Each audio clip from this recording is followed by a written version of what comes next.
μεταβάλλεται. Πόσοι κοιτάν στα μάτια και πόσοι σε αυτά κάνονται. Φρικτή συνήθεια να πάλλονται κορμιά, ενώ δεν το ένιωθαν ποτέ τους τελικά. Κάντε μια σχηματοποιεί άλλη μορφή στην όψη του ορίζοντα. Με μια κλειδωμένη πόρτα ενέχει στα κλειδιά. Θολωμένο το μυαλό ψάχνει τρόπο διαφυγή στην ερημιά. Σε τετράστιχα, μες στην κατάθλιψη να γράψω επηρεάστηκα. Μου μάθανε να περπατώ, νομίζω πως κουράστηκα. Κάπως λογικό, καλά ως εδώ. Το θέμα είναι από εκεί και πέρα. Σύννεφα εμαστάζουνε τη μέρα, παρακολουθώντας και τα τον εθέρα. Να μην θερήσει την πόλη με χολέρα και κατάρες.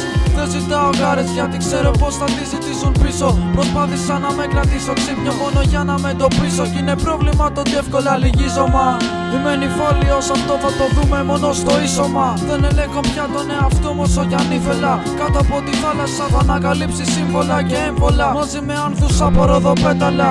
Μιλά για αγάπη, μερικά πράγματα είναι εύκολα. Εσύ τα κάνεις δύσκολα θα έλεγα, εσύ τα κάνεις δύσκολα θα έλεγα. Γράφω γιατί αν δεν τα βγάλω θα πνιγώ. Γράφω γιατί ποτέ δεν ήσουν εδώ. Όταν θα κάτσω να γράψω θα σε σκεφτώ. Κοιτώ γειτόνες που τυλίγουν τα μάτια μου σαν τα ανάκλαση.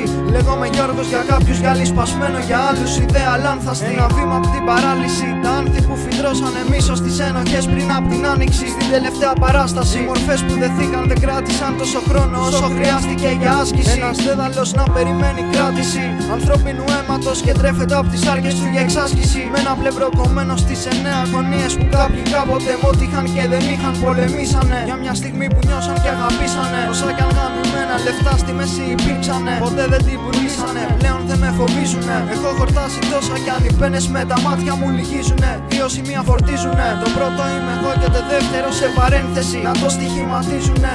Κι απλά νομίζουνε, κι απλά νομίζουνε.